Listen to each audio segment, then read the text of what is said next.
우리 인생을 살면서 우리에게 주어진 시간들은 70이나 80이나 또 오래 살면 100살까지 살겠죠. 살면서 우리는 많은 것들을 극복하고 해결해 가면서 뭔가 업적을 이루죠. 우리는 많은 문제들을 안고 있어요. 그래서 그 문제들이 부정적인 문제 하는 긍정적인 문제가 있죠. 이 부정적인 문제는 부모로부터 물려주는 문제들일 수 있고요, 성품의 문제일 있고, 가난일 수 있고, 질병일 수 있죠. 그것도 이제 해결을 해야 되죠. 그런 것들이 이제 장애물이 많을 때 시간이 많이 지체되죠. 영적 문제, 성품 문제, 가난 문제를 해결하고, 그래서 마이너스를 해결하고 0점으로 와서 또 이제 그게 극복되면은 또 자기들의 어떤 꿈들, 결혼하고 가정을 이루고 돈도 벌고 사업하고 목표를 이루는 그런 것들을, 또 이거는 긍정적인 문제들을 또 처리하면서 인생이라는 세월이 줄기가 가는 거죠. 그다음 보면 세월이 가죠. 70, 80대고 결국 남는 거는 이제 그 많은 문제들을 거기에 씨름하고 해결이 안 되면은 세월만 까먹고 나이가 들어도 많은 것을 이루지 못하는 사람이 돼 있는 거죠. 우리에게 주어진 시간은 엇비슷해요. 여러분들이 그 많은 산들, 문제들을 해결하면서 많은 업적들이 여러분 남기고 가야 되죠. 그래서 이 땅에 수많은 65억의 인구들이 여의치 않고 달려가는데, 산을 많이 옮긴 사람들은, 잘 옮긴 사람들은 우리가 추격할 수 없을 만큼 높은 자리에 와 있고, 많은 일들을 하고, 큰 일들을 하고, 대단한 일도 하고, 이런 사람이 있고, 또 그렇지 못한 사람이 있다는 거죠. 여러분들은 지금까지 살면서, 인생 살면서 많은 문제들을 해결해 왔고, 또 옆에 장애물이 있고 해결해야 됩니다. 만약에 거기서 막혀가 딜레이가 되면 평생 그거 가지고 씨름하다가 인생을 마칠 수도 있거든요. 그래서 오늘 여러분들이 산을 옮기는 지혜자가, 제가 능력이라는 말을 쓰지만 능력이 지혜거든요. 사실 지혜라는 법이 있거든요. 이 지혜가 있어서 여러분이 큰 산들을 옮길 수 있는 사람들이 되어서 하나님 나라에 쓰임 받을 수 있는 유력한 자가 되기를 축원합니다. 교회는 지금까지 산을 옮겨와서 여기까지 온 거거든요. 거기에 뭔가가 장애물이 있었죠. 이걸 산을 옮긴 거예요. 작은 동산이든 큰 산이든 대산이든 한라산이든 지리산이든 옮겨야 되고, 앞으로도 옮겨야만 돼요. 옮기지 않으면 멈추는 거지, 그냥 끝나는 거지. 저는 그래서 우리 성도님들이 우리 함께 힘을 합해서 지혜를 얻어서 우리 앞에 놓여진 산들을 많이 바꿉시다, 옮깁시다. 그런 축복이 있기를 축원을 드립니다. 그래서 이런 것들을 우리가 함께 나누면서, 저도 좀 경험이 있으니까 그런 지혜들을 나눠서 우리 함께 탁월하게 산을 잘 옮겨가지고 남들보다 뛰어난 우리 큰나무교회 성도들 됩시다. 그래서 또 다른 사람들을 산을 옮길 수 있는 역사를 만듭시다. 역사의 주인공이 됩시다. 주역이 됩시다. 할렐루야. 우리 함께 그 방법들을 함께 나누자는 거죠. 저도 부족하지만 조금 아는 것이 있으니까 함께 나눌 수 있기를 바랍니다. 오늘 성경 이 에스겔서 47장 본문을 택한 이유는 거기에 두 가지의 방법들을 보여주고 있기 때문에 이 본문을 택한 것입니다. 여러분이 이제 성경 말씀을 읽다 보면은 어린아이는 이 말씀을 잘 모를 수가 있고 어느 한 단어에 천착할 수가 있죠. 그 부분에서 몰두할 수 있죠.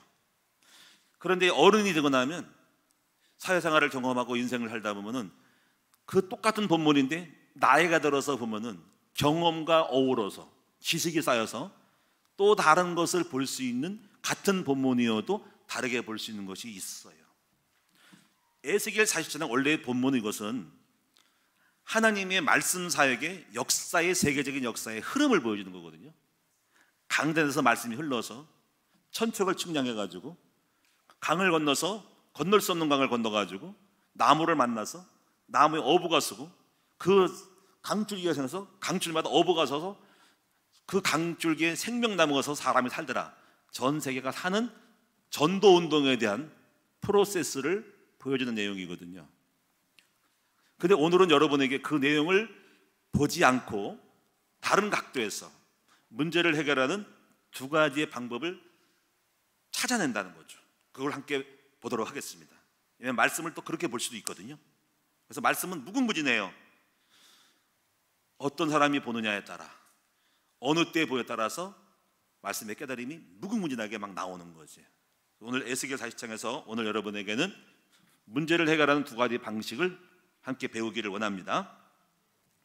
그럼 오늘 여러분이 간단하게 주목할 수 있는 것은 뭐냐면, 자, 47장 1절은 재단은 여기 강대상에서 물이 흘러나온다. 이 흘러나오는 목사님이 설교를 한다는 거예요. 근데 흘러나와가지고 어떤 사람이 에스겔을 데리고 그 1천척을 측량을 하는 거야. 1천척. 여러분 뭐 천척에 대한 부분 뭐 계산하면 나오겠죠. 도량 계산으로 나오는데, 근데 문제는 뭐냐면 이거예요. 천척을 측량한 다음에 그 사람이 에스겔에게 말하기를 이렇게 말했어요. 3절에 그 사람이 손에 줄을 잡고 동쪽으로 나아가며 천척을 측량한 후에 내게 그물을 건너게 하시니, 여기서 주어가 뭐냐면 사람으로 하여금 건너게 한다는 거야. 여기서 이제 어떤 사람이 일로 와 하고 번뜩 들어다가 건너게 한 게 아니라 네가 건너가라 하는 거야. 여기서 중요한 거는 네가 해야 할 일이 있다는 거야. 네가 할 일이. 그래서 또 4절에도 보면은 3번이나 그래요. 다시 천척을 측량하시고 물이 내게 여기 4절에 보니까 측량하고 내게 물을 건너게 하시니 물이 무릎을 이루고 다시 천척을 측량하고 또 내게 물을 건너게 하니 네가 건너. 측량 그 사람이 하고 네가 하는 거야. 또 4절 후반절에 물이 허루에 오르고 다시 천척을 측량하니까 물이 내가 건너지 못할 강이 된지라. 그러니까 이게 여기서는 지금 내가 건널 수 없는, 내가 하고 싶은데 못하는, 물이 넘쳐서 못 가는, 걷지 못하는, 물을 공기에 몸이 떠야 하는 이런 상황이 벌어진 거예요. 이게 건너지 못할 강이 있다는 거예요. 우리가 삶 속에서 우리가 두 가지의 방식이 있어요. 하나는 내가 할 수 있는 것이 있고, 따로는 건너지 못할 강, 내가 건널 수 없는 이거는 내가 감당이 안 되는 문제가 있다. 이 두 가지 문제에서 내가 할 수 있는 것은 내가 해야 되는 것, 내가 할 수 없는 것은 주님의 방법으로 하는 것들, 이 두 가지에 대한 이 비밀을 지혜롭게 잘 찾아내야 된다는 거예요. 이것이 오늘 말씀의 핵심이에요. 그래서 문제 해결에 대한 어떤 이걸 보고 이제 착각을 할 수 있는 거죠. 주보에도 기록을 했지만은 문제 해결에 대한 착각 첫 번째는 내가 해도 될 것을 하나님이 하시도록 기다리는 경우는 해결이 안 되는 거지. 그렇죠? 내 힘으로 할 수 있어요. 근데 나가 안 하고 주님이 하시도록 하는 경우가 있다는 거예요. 이런 경우는 엉망인 거예요. 이걸 맹신이라는 부분이 있거든요. 그래서 거의 대부분 내가 하는 게 많이 있어요. 내가 안 하면 게으르거나 안 되면 안 되는 거죠. 근데 그거를 갖다가 나는 안 하고 가만히 있고 하나님이 하시도록 기다릴 때 여전히 답보 상태에 있는 거죠. 네가 좀 해라는 건데. 두 번째 부분은 문제 해결에 대한 두 번째 착각은 뭐냐면 나는 못하는데 하나님이 하셔야 될 것을 내가 하는 경우, 그런 경우는 이것 역시 안 되는 거죠. 한계에 부딪히는 거죠. 그래서 이 두 가지의 오차가 생기는 거야. 그래서 중요한 거는 잘 봐야 돼. 내가 해야 할 것은 내가 하고 주님이 하셔야 할 것은 주님이 하시도록 구분하는 지혜가 필요한데 여기서 언밸런스가 난다는 거예요. 이제 또 이런 상황도 있어요. 일반적으로 그렇지만은 또 사람에 따라서 그 사람의 역량에 따라서 할 수 있는 게 있고 또 어떤 사람은 할 수 없는 게 있어요. 예를 들어 다리가 아픈 사람은 100m를 걸어가기가 어려운 부분이 있어요. 근데 정상인 사람들은 100m를 금방 갈 수 있잖아요. 그렇지? 이럴 경우에는 다리가 아파서 몸에 간절히 아파가지고 100m도 못 가는 사람들에게는 그가 갈 수 있는 만큼만 100m에서 10m를 가고 나머지 90m는 누가 업어주든지 은혜가 필요한 거예요. 그래서 역량에 따라 다르다는 거예요. 그래서 우리가 함부로 내가 할 수 있다고 너는 못한다고 하면 안 되는 거죠. 인생 속에서 우리가 예를 들면은 부잣집에 집에서 태어난 사람은 백도 있고 돈도 있고 여러 가지 빽빽한 데가 있어. 배경이 있어. 금수저라는 거지. 이 사람들은 출발이 좋아. 예? 이 사람은 조금만 노력하면 되는데 근데 똑같은 선상인데 이 사람은 흙수저야. 집안도 배경도 안 좋고 집도 안 좋고 굉장히 영적 문제 많고 엉망인 가운데서 인생을 살아가는 거야. 그걸 똑같이 결과를 기대하기는 어렵죠. 이 사람은 마이너스적인 거 많으니까 그것도 볼 수 있도록 해야 돼. 그래서 같은 목적을 이룬다면 누가 더 승리한 거냐면 흙수저가 더 능력이 많다고 볼 수 있는 거죠. 그래서 자기 자신들마다 똑같진 않고 자기의 한계를 느끼면서 할 수 있는 모든 것에게 나머지는 주님의 은혜가 필요하다는 것도 사람의 수준에 따라서 구분할 수도 있다는 점들을 아셔야 된다는 거죠. 어쨌거나 그러나 그렇든 저렇든 간에 두 가지는 똑같아요. 하나는 내가 해야 하는 것과 하나님이 하셔야 되는 두 가지는 차이는 있지만 분명하다는 사실을, 이 두 가지를 잘 볼 수 있기를 바랍니다. 그럼 오늘 두 번째로 아까 그 첫 번째에 대한 거를 2단계로 이해하려고 말씀드렸는데, 자, 한번 이걸 저를 따라해 보세요. 열심히 노력할 때 문제가 해결되는다, 이 경우가 있다는 거죠. 이 부분에서도 여러분이 모자라면 안 돼요. 그래서 우리가 신앙생활하면서 흔히 이렇게 말해요. 뭐 열심을 내지 말라고 하는데 그건 잘못된 말입니다. 열심을 내야 합니다. 우리는 기본이 열심히 돼야 돼요. 여러분 열심히 공부해야 돼요. 공부 안 하고 입 벌리면 감이 떨어지고, 공부도 안 하고 갑자기 점수가 좋아져서 좋은 대학 간다고? 그건 아닌 거예요. 그건 여러분 굉장히 낭패를 당할 거예요. 열심히 해야 해요. 요즘 우리 두보라는 8시에 일어나가지고 밤 10시에 와요. 대단한 결심을 하고 있어요. 장차 무엇이 될까 하고 지금 기대가 되고 있어요. 꼬박꼬박 갑니다. 학원에서 땡깡 와요. 연락이 와요. 밤 10시 오고 또 어디 무슨 뭘 어디 잠깐 행사했는데 또 그날 또 오후에 잠깐 시간 나면 또 가더라고. 또 대단하네 얘가, 달라졌네 얘가. 1년 동안 그렇게 할 거예요. 수능 준비하려고. 부지런하고 게으러야 됩니다. 부지런하고 게으르면 안 됩니다. 열심히 기도하고 여러분 자신의 그릇을 키워야 합니다. 여러분 자신의 분야에 대해서 노력을 많이 하고 연구를 많이 해야 합니다. 하나님 안 믿는 사람도 굉장히 노력을 많이 해요. 세상 사람들 대단한 사람 문제 많아요. 가게 하나를 내더라도 입지 분석을 하고 굉장히 철저히 조사합니다. 정말 뛰어난 사람 많아요. 체인을 낼 때도요, 그냥 가게 내주지 않아요. 실패의 확률이 생기면 그 이미지 브랜드가 안 좋아지기 때문에 성공할 케이스만 찾아서 사전에 팀들이 와서 수요 조사를 다 합니다. 그 가게를 낼 때 손님이 몇 명, 사람이 몇 명이 지나가느냐, 그리고 차가 몇 대 지나가느냐, 아파트 주민들은 누가 살고 있느냐, 연령층이 누구냐, 그 연령층에 따라서 이 장사가 되겠냐 안 되겠냐, 입지 분석을 잘하고 고객 분석을 잘하고, 앉아가 자동차 치수 대나갑니다. 1시간에 몇 대가 지나가는지도 봅니다. 대단한 거예요. 여러분이 그거 그렇게 하고 있어요? 우리는 대충 하잖아, 그렇지? 대충 뭐 가게 차리면 다 될 것 같잖아. 여러분 그렇게 뛰어나게 그렇게 해야만이 성공하는 거라는, 이것이 우리에게 필요하다는 거예요. 할렐루야. 교회 개척도 아무나 하는 게 아니에요. 지역 분석을 철저히 해야 됩니다. 제가 배울 때는 그래요. 개척할 때는 부자 동네 가지 말아라 그래요. 왜 그럴까요? 부자들은 개척교회 안 옵니다. 부자들은 자기 집에 좋은 소파와 고급의 탁자와 의자가 있는데요, 개척교회 가면은 시설부터 낡고 자기 집보다 못할 때 자기 자신과의 뭔가가 특별하게 어떤 연고가 없기 전에는 쉽게 개척교회 지하실에 들어가지 않고, 뭔가 이상하게 냄새나고 의자도 이상하고 중고품 같은 거를 앉지를 않는다는 거야. 자기는 빚가 번쩍하고 좋은 차를 타고 왔는데. 그래서 개척교회를 부잣집 동네 가면 안 되는 거예요. 그렇게 배웠어요. 그리고 맞아요. 어딜 가냐면 자기와 수준이 비슷한 시골 동네 서민층으로 가서 거기서 성장하고 시설을 만들어 놓고 좀 여러 가지를 맞춘 다음에 서서히 움직여서 나중에 다 카바링을 하는 거예요. 그만큼 철저하게 세밀한 조건이 필요하다는 거죠. 연구를 많이 해야 된다는 거야. 그래서 저는요, 기본적으로 이제 마태복음 7장 7절을 통해서 가장 기본적으로 열심을 해왔죠. 구하고 찾고 두드리는 거죠. 제가 보면 사람이 많이 산을 옮기는 사람, 큰일을 많이 하는 사람들은 특징이 뭐냐면 꿈이 크다. 일단은 비전이 크고 그림을 크게 그려야지 확률이 많아요.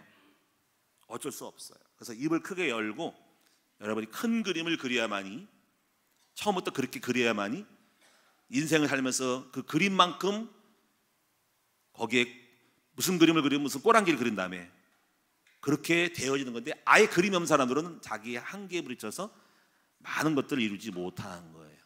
그래서 우리 청소년들은 꿈을 크게 가져야 된다.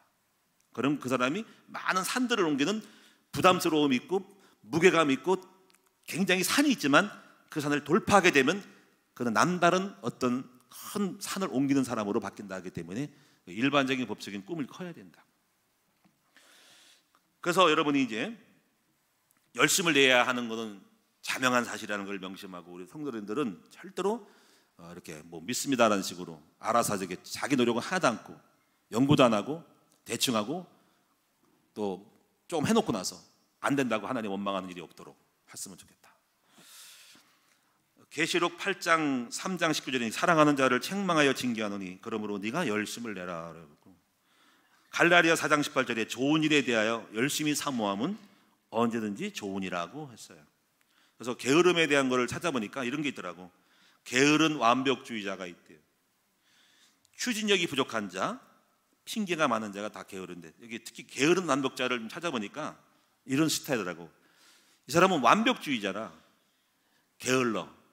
게으른 건 안 하는 거. 왜냐면 완벽주의자라 이렇게 할 거면은 제대로 할 거야 하고 자기가 조건이 안 되고 갖추지 않기 때문에 아예 시도를 안 하는 완벽주의자.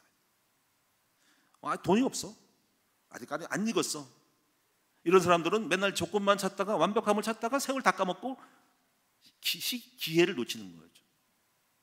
그런 사람이 있어요. 완벽함을 아예 시도를 안 하는 게 있어. 만약에 내가 완벽주의자로 했으면 학교 안 해였습니다. 학교 안 세웠죠. 응? 왜냐면 돈도 없지, 월급도 안 주니까 누가 하겠어. 월급 준비돼야 돼. 공간 나와야 돼. 좋은 선생 확보돼야 돼. 그러면 아예 시도를 안 하죠. 그게 될 때까지 아마 10년이고 20년이고 아무 일도 이루어지지 않은 거예요. 처음에 우리가 이제 이걸 할 때 우리 이동주 목사가 저한테 그랬어요. 목사님, 교사 월급은 어떻게 줍니까? 없어. 아니 어떻게 그럴 수 있어요? 약간 불만스러운 표정으로. 참 답답하네. 그랬어요. 개척교회 하듯이 하면 돼. 저는 지금까지 완벽하게 준비된 채로 한 적은 별로 없거든요. 무조건 마음이 원하면 그냥 가는 거야. 하는 거야. 무조건 그 자리에 뛰어 들어가는 거야. 그리고 나중에 채워지는 형태거든요. 그렇지 않으면 아무것도 이룰 수 없을 거예요. 여러분, 조건이 가신 다음에 하는 사람들은 게으른 완벽주의자예요. 못합니다, 평생. 장가? 장가? 게으른 완벽주의자는 나 집 만들어놔야 돼. 나 직장이 탄탄해야 돼. 뭔가가 준비돼야 돼. 그러면 결혼하잖아. 그러면 못해요. 무조건 하는 거야. 없어도 하는 거야. 저 같은 스타일은 완벽주의자 아니라 그냥 돈도 없고 예식비도 없어. 마음에 들면 물 떠놓고 하는 거야. 사실 그랬거든요, 제가. 얼마나 뭐랄까 그냥 맨 땅에 헤딩하는 사람이야. 그래서 여기까지 이뤘어요. 무슨 말 알겠죠? 제가 완벽한 사람은 지금까지 노충각으로 남아가지고 언제나 집이 있을까? 예식비 다 만들어 놓고 언제 해요? 저는 이렇게 생각해요. 그런 사람이 있으면 돈 없으면 사람 오라는 거지. 예식장 빌려줄게. 회의해가지고 그냥 공짜로 서줄게. 예식비 없어? 그냥 물 떠놓고 하면 돼. 그냥 그것도 안 돼. 그럼 나한테 와. 그냥 내가 물 떠놓고. 응? 서로 사랑합니까? 사랑합니다. 아멘. 그거 축복. 같이 순댓국 먹으면 돼. 그냥 가서. 뭐가 중요해? 안 그래요? 그리고 나서 그냥 나중에 돈 벌면 하는 거지. 그리고 나서 좀 아쉬우면 나중에 다시 결혼해서 결혼식을 치르면 되는 거잖아. 근데 뭐가 조건이 많어? 그냥 하면 되는 거지. 할렐루야. 제 스타일은 그냥 돌쇠 스타일이야. 그냥 해버리는 거야. 근데 그렇게 안 해서 목회 못했어요. 개척교회? 없어. 그냥 하는 거야. 제가 여러분께 싶은 말씀은 너무 완벽해서 이것저것 따지다가 세월 다 까먹고 축복 못 받아요. 성공한 사람들은요 하면 하는 거야. 조건 없으면 그냥 들어가서 일단 나중에 만들어 하는 거야. 그게 정주영 시법이야. 정주영 시법. 요즘 정기용 씨 그 방파제도 허문단데만 물이 썩어가지고 나중에 그분이 돌아오시면 야, 내가 막았는데 배 뛰어가지고 막았는데 왜 아산 방교제 뭐 약간 좀 튼대요. 물이 안 좋아가지고. 그래서 어쨌거나 하여튼 간에 그건 그 일이고, 어쨌거나 그러니까 이런 사람이 큰일이 되는 거지. 조건 다친 사람들은 성공할 수가 없어요. 제가 예화를 좀 들어드릴게요. 아버지가 계시는데 두 아들이 너무 게으른 거야. 죽을 때가 되니까 걱정이 되는 거야. 저놈들을 어떻게 깨울까 하다가 유언을 했어. 불렀어. 마침 땅이 있어가지고 몇천 평이 있었는데 이렇게 말했어요. 아들들아, 아버지는 죽는다. 너희들에게 황금을 남겨놨단다. 황금이요? 눈이 번쩍 뜨여. 네, 저 땅 속에 묻혀 있단다. 땅을 파면 나올 거야. 근데 아버지가 가물가물해가지고 어디 동쪽이 남쪽이 잘 모르겠으니까 알아서 파봐라. 어마어마한 황금이 있단다. 야, 이걸 말 듣고 아들들이 기대감에 넘쳐가지고 아버지 돌아가시고 나서 꼭대기 파는 거 삽 들고 와가지고 땅을 파는 거야. 그래서 몇 3,000평 되는 땅을 갖다가 다 구석구 동서남북 사방 다 파봤어. 근데 안 나와. 황금이 어디 갔는 거야? 나중에 나서 철들어 알았어. 황금은 땅에 있는 거라 이 땅을 파는 것이 황금이었구나. 그래가지고 파헤침으로써 농작의 기경이 돼가지고 흙을 뒤집어가지고 거기서 다시 이렇게 깨닫고 나서 골라가지고 꼬락 내가지고 곡식을 심었더니 부자가 됐다는 거예요. 아버지의 유언이 그 게으른 인간들에게 동기를 줘가지고 땅을 파괴하는 거예요. 이런 이야기 있다는 거죠. 또 한 가지는 제가 아는 것은 여러분 모라비안 교도의 그 24시간 기도 아시죠? 100년 동안 기도했던 사람, 어마어마한 일이 일어났어요.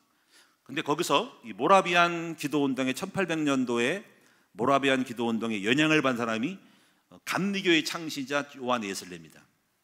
이분도 그 성령 운동 해가지고 영국을 바꾼 사람이거든요. 근데 그 모라비안 그 기도 운동에서 나온 이유가 있다는 거예요. 왜 나오냐면 이 모라비안 기도의 사람들이 기도는 많이 하는데 삶에 대하여서는 약간 소홀하는 경향이 있는 거예요. 가정과 삶을 소홀한 거예요. 그래서 그게 안 맞아가지고 왜 믿음만 가있지 왜 삶은 안 하냐는 거지. 그래서 나와가지고 따로 감리교를 세웠죠. 그래서 감리교 중심이 삶에 대한 강조점이 굉장히 많아요. 이거를 장로교는 약간 인본주의라고 하는데 인간의 삶, 도덕적인 갱신, 성화와 절제와 그런 게으르지 않는 삶에 대하여 많이 강조하는 것이 감리교입니다.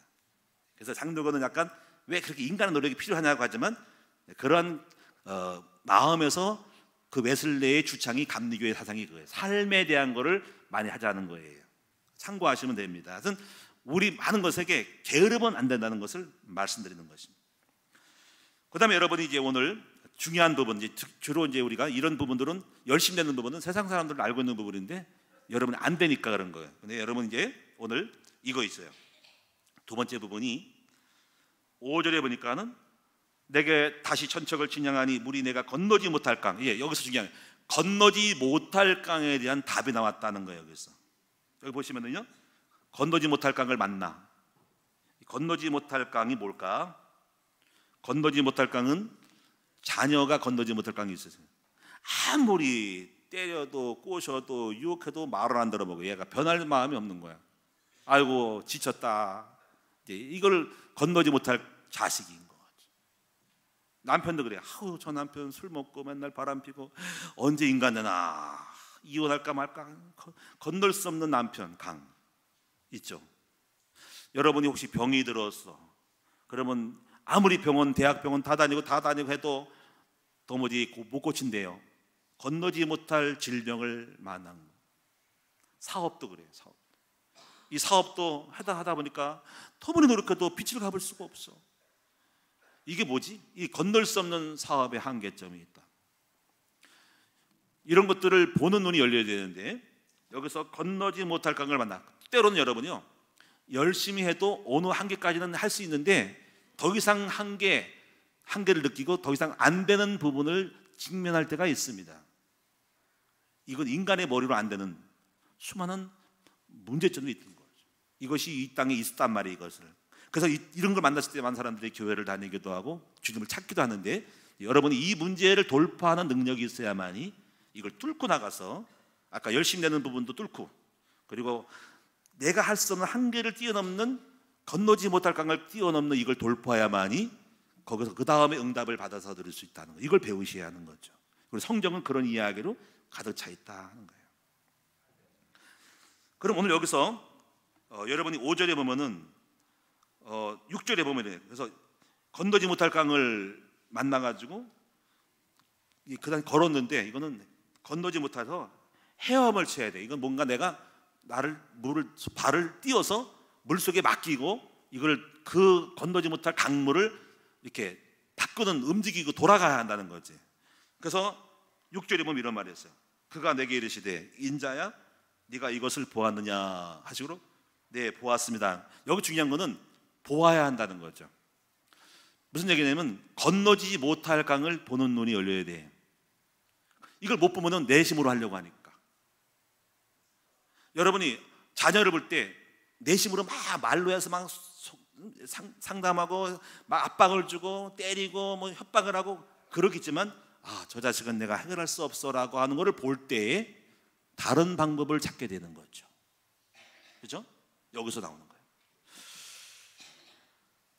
여러분 이제 그래서 제가 이제 목회를 하면서 제가 목회에 착각을 했잖아요. 내 열심으로 많이 했어요.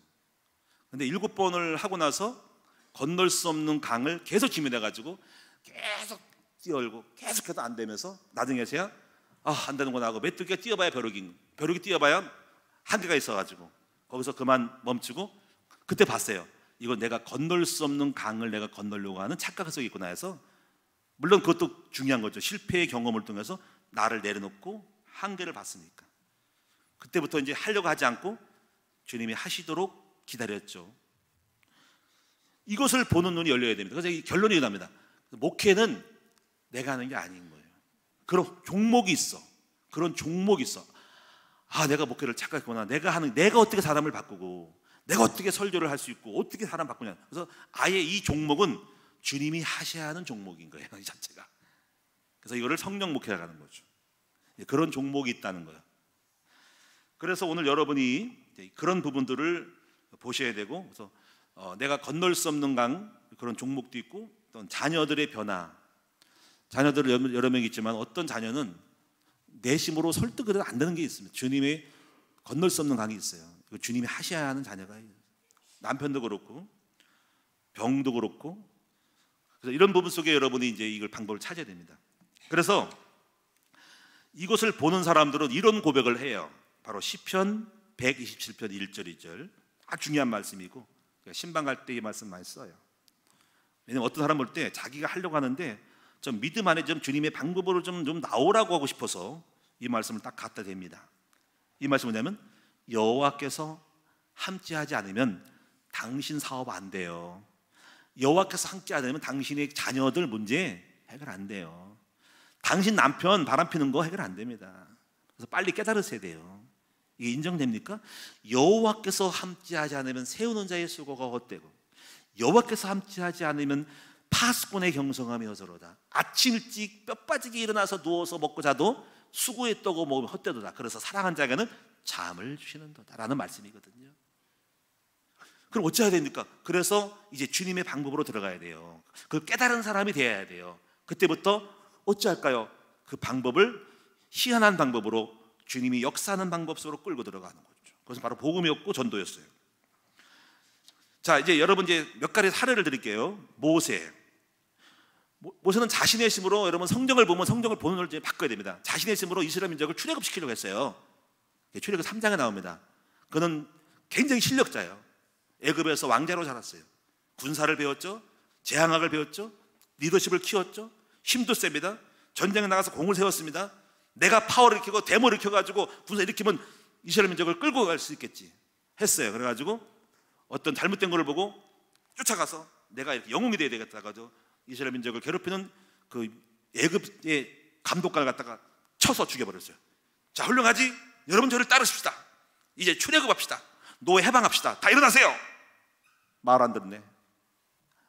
그렇게 했는데 안 따른 거예요. 그리고 오히려 또 거긴 사람이 당신 누군데 우리 재판관은 되고 우리를 인도하는 거예요.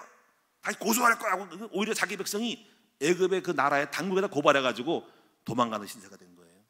이게 웬일이야? 낭패를 당한 거예요. 이게 자신의 능력과 재앙의 공부를 하고 군사를 읽고 전쟁 경험한 사람이라도 멋진 왕자의 신분이라도 할 수 없는 것을 한계를 느끼고 요즘 말로 토낀 거야. 도망간 거야. 어디로 갔어요? 미디안 강야로 간 거예요. 40년 동안 거기서 할 수 없는 한계를 느끼고 낮자고 들었다가 나중에 하나님의 방법으로 주님 나타나서 출애굽을 시키죠. 또 그렇게 해서 몇 가지 재앙을 일으키는데 또 바로가 또 너 안 돼! 못 데려가! 데려간 척하면서 또 거기서 한계를 느낀 거예요. 내 만났는데 바로 왕을, 국가의 권력자가, 대통령이 안 돼, 말 안 들어. 애굽의 바로 왕이. 그러면 또 너 죽어! 10가지 9가지 재앙을 안 물어. 그때 또 엎드리는 거예요. 이제 이 한계예요. 이거를 뚫지 못하면 여전히 출애굽을 못하고 그냥 끝나는 거죠. 기도를 합니다. 그랬더니 하나님이 이상한 방법을 주잖아요. 그게 바로 어린 양의 피를 잡아다가 너의 이스라엘 집에 문지방 문설주에다 다 발라라. 그러면 내가 그 방법을 쓰면 내가 사망 권세가 지나가면서 그 피를 보고 넘어가고 피 안 바른 애굽의 백성들은 장자는 다 죽일 거다. 그런 내용들이 그 방법을 유월절의 피의 방법이 주님이 문제를 해결하는 주님의 놀라운 방법인 거죠. 그게 어디 있어요? 했는데 모세는 순종하고 그렇게 피를 발랐더니 하나님이 사망 권세가 내려오면서 애굽 백성들은 안 바르 다 죽이고 이스라엘 백성은 살려 남은 거. 그때 바로가 우리 아들 죽었어. 예? 영화에 모세 쉽게 보면 우리 아들 죽고 장자에 아우 아우 하고 죽는 소리가 막 나니까 두 손도 봐주고 가라 빨리 가라 보낸 거잖아. 여기서 중요한 거는 바로 문제를 해결하는 방법을 찾았을 때 조절하는 거죠. 이걸 찾는 것이 지혜예요. 그래서 이게 우리가 문제 해결하는 능력이라기보다는 하나님의 방법을 찾아서 실행하는 것이 지혜예요. 이렇게 해서 또 한 수 넘어가서 출애굽을 200만 명이 다 빠져나오죠. 그 엄청난 인구가 어떻게 나올 수 있는 한 나라의 국가에 나옵니다. 이것이 문제 해결의 방법이고 드디어 그 민족이 이스라엘 민족이 된 거예요. 자, 여러분 눈이 열려야 돼요. 한나 애기 못 낳았어요. 불임이요. 애 못 낳는 여자예요. 그러나 여기서 하나는 하실 수 있어요. 애 낳으라고 안 낳아? 안 돼. 병원에 가도 안 돼. 물론 그 당시 병원 없겠지만 아무리 써도 안 돼. 그때 또 한나가 한계를 뛰어넘는 일을 하잖아요. 기도해서 찾아. 뭐지 하고 하다가 딱 아이들을 줘. 하나님 내 아들을 주시면 아들을 주께 주의 종으로 드리겠나이다. 또 그것이 또 한계를 뛰어넘는 하나님의 방법을 찾은 거야. 그게 지혜야. 했더니 고백했더니 바로 아기가 왔어. 놀랍죠? 다니엘은 한계를 느낄 것 같은 거야. 내가 바벨론 끌려가면 음식에 사로잡히고 죄질 것 같아. 이길 수 없는 것 같아. 그걸 극복해야 돼. 그래서 한계를 뛰어넘는 방법을 찾아서 하루에 3번 정식기도. 다니엘 6장 10절에. 그래서 이겼잖아요. 중요한 건 오늘 제가 여러분에게 드리고 싶은 이거 좀 말씀드릴 게 뭐냐면 스룹바벨에 대한 이야기인데 이것도 여러분 제가 볼 때 한계를 뛰어넘는 한 사건입니다. 이런 사건이 여러분 성경을 좀 배우시다 보면 이스라엘 민족이 죄를 져가지고 바벨론에 다 포로가 됐어요. 그래가지고 그 포로된 사람들이 깨달아가지고 다시 유대의 나라로 돌아와야 되겠다라고 했는데 그 구심점 뭐냐면 성전 건축이었어요. 항상 예배 중심으로 뭔가 구심점이 있고 영적인 것을 세워야 되기 때문에 딱 답이 성전 건축을 재건하는 거였어요. 다 파괴였기 때문에. 그래서 성전 재건을 합니다. 그래서 열심히 돈을 모으고 해서 했는데 어느 날 장애물이 생겨가지고 딱 중단됐어요. 거기에 반대파가 생겼어요. 그게 산발한 일당이라는 건데 막 로비해가지고 건축을 못하게 막아서 성경에 보니까 느헤미야 나오는 거예요. 느헤미야 13년 동안 성전이 중단된 거예요. 이래가지고 딱 답보 상태에서 문제를 돌파하지 못해서 이스라엘 민족이 회복이 어려운 거예요. 근데 이때요 문제를 해결하는 방법이 나타났어요. 그 방법이 뭐냐면 스가랴 4장 6절에 보면은 이 문제를 해결하는 2명의 종이 있는데 두 감난나무인데 바로 그 사람이 대제사장 여호수아와 총독 스룹바벨이었다는 거예요. 이게 굉장히 중요한 의미가 됩니다. 이 두 사람이 힘을 합해가지고 한쪽은 하나님의 영을 받고 기름 부어 성령 충만 받고 주님의 지시를 받고 성령의 충만함을 주고 총독은 누구냐면 정치인입니다. 정치인이 스룹바벨이 정치인인데 가서 총독한 나라 국가한테 가서 얘기해서 정치 얘기해가지고 물자를 빼고 마음을 감동해서 서류 도장을 찍게 하고 행정 처리를 하는 거야. 자료 물자를 얻고 하는 거야. 그래서 여러분 이 두 사람이 기름 부은 두 사람이 나타나서 하나는 영적으로 사인을 받고 힘을 얻고 성령의 충만 역사를 흑암을 꺾고 또 한 사람은 실제적인 행정, 물자를 조달하고 정치를 하고 행정 조치를 해서 법적으로 만들어서 다 한 다음에 둘이 합해서 성전 건축이라는 것이 이루어진 거예요. 이게 굉장히 중요한 성공의 원리입니다. 이것이 큰 산을 넘어뜨리는 방법이에요. 그래서 그러 나왔어요. 큰 산이가 무엇이냐? 수르바벨에서 평지가 되리라. 이는 힘으로 안 되고 능으로 안 되고 여호와의 신으로 되리라. 이 두 명이 아버지 앞에 선 두 명 때문에 응답을 받을 거다라는 거죠. 이게 굉장히 중요한 원리가 됩니다. 제가 이제 목회를 하면서도요, 우리 큰나무 교회가 많이 성장한 이유는 이 두 명의 두 종류의 영성이 있어 그런 거예요. 저는 대제사장 여호수아예요. 우리 장로님들은 누구냐면 스룹바벨입니다. 우리 장로님들이 스룹바벨 되어서 제가 할 수 없는, 하면 안 되는, 또는 그 처음엔 제가 목회를 그걸 다 해서 제가 스룹바벨도 되고 제가 대장 여호수아 됐어요. 교회를 크면서는 장로님들이 스룹바벨이 된 거예요. 그 일을 잘 해줬기 때문에 우리 큰나무가 성장한 거예요. 이 두 가지를 잘 보시면은요, 잘 보세요. 성교원이요, 이제 바꿔서 제가 여호수아예요. 여호수아 대장 여호수아고, 김혜진 사모는 스룹바벨입니다. 행정, 조직, 성교원 운영 잘해요. 그래서 성교원이 되는 거예요. 이해하셨어요? 무슨 말인지? 자, 학교를 보면요 또 바뀝니다. 제가 여호수아고 이동조 목사는 스룹바벨입니다. 이동조 목사가 행정과 조직을 잘하면 성공해요. 무슨 말씀이겠죠? 국청협, 제가 대제사장 여호수아고 국청 관련된 김일승 권사님 스룹바벨이 돼야 됩니다. 그거 배울 때까지 기다리는 거죠. 이게 성공의 원리가 됩니다. 이 두 가지가 있는 단체마다 산을 넘는 놀라운 일이 벌어져요. 이거를 목회적으로 볼 때는 여러분이 이거를 좀 어려운 말로 모달리티와 소달리티라는 건데, 하나는 영적인 파워와 전략적인 이 행정적인 전략의 소달리티, 전략적인 이념으로 그런 전략을 가지고 하는 행정이 겸비되어야 할 때 승리하는 거예요. 단체를 보면 성공하는 단체는 그 두 가지가 있어요. 그걸 보면 진단을 할 수가 있어요. 두 가지를 만들 때 산이 넘어갑니다. 바뀐다는 거죠. 그거 될 때까지 기다리는 거예요. 오늘 여러분에게 이 두 눈이 열려지기를 축원을 합니다.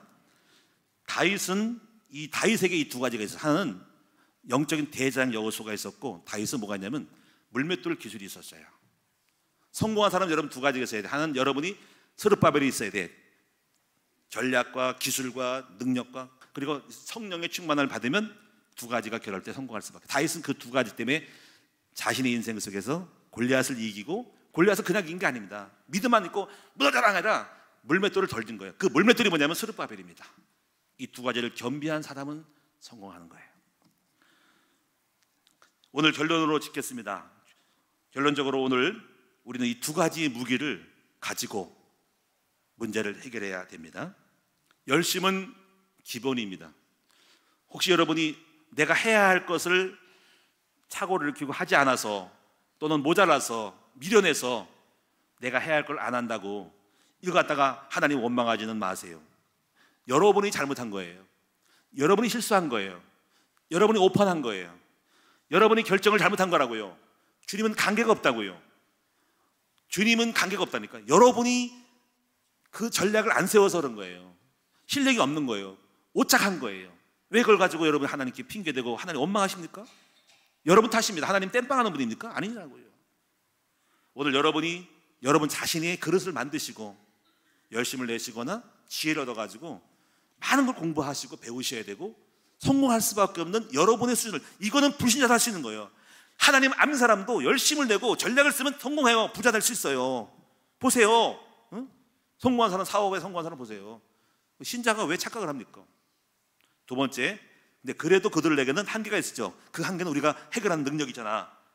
기도를 하셔서 주님이 주시는 아까 성경의 걸 배우는 거, 다양한 방법, 그 방법을 배워서 유월절을 바르든지 정시기도 하든지 다른 방법을 써가지고 해결해 나가는 여러분 됩시다. 제가 인생을 살면서 한 가지 말씀드릴게요 하고 마치겠는데요, 수많은 크고 작은 문제 중에서 하나가 있었어요. 그 얘기를 하고 마칠게요. 처음에 71평 땅을 어쩌지 해가지고 이제 가계약을 해가지고 이제 우리가 사게 됐어요. 그래가지고 수장공사에서 등기를 내라고 연락이 왔어요. 가지고 있는 돈은 3천만 원밖에 없고 그 담보로 해서 대출을 받아야 돼요. 그런데 대출을 받으려면 은행을 대출해서 신청하잖아. 그럼 은행에서 감정사를 보내요. 무조건 하지 않아요. 공시가를 보잖아, 땅값에. 감정사가 은행에서 선발한 사람이 왔어요. 젊은 사람이 왔습니다.